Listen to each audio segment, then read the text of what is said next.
at the Swiss franc against the Japanese yen. The Swiss franc has pulled back just a little bit at the end of the day against the Japanese yen, but really at this point in time, you have a market that looks like it's trying to stabilize.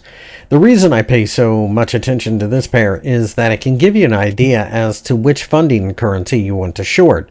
As things stand right now, you are looking for the weaker of the two currencies and then buy currencies against that. After all, the interest rates from both of these currencies are anemic at best. The Swiss franc does look like it is trying to stabilize, and the 174 yen level seems to be an area of interest.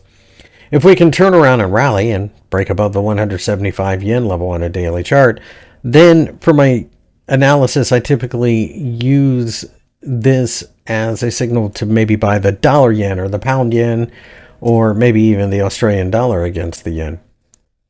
It's not that I won't buy this pair, and I have multiple times in the past, but I recognize that the interest rate differential is not big enough to make the swap payments crucial as well. All things being equal, it looks to me like although the Swiss franc is weak, it's not as weak as the Japanese yen, and that's the main takeaway from this chart right now. If we were to break down below the 171.50 yen level, then perhaps you start to look at the Swiss franc as being weaker.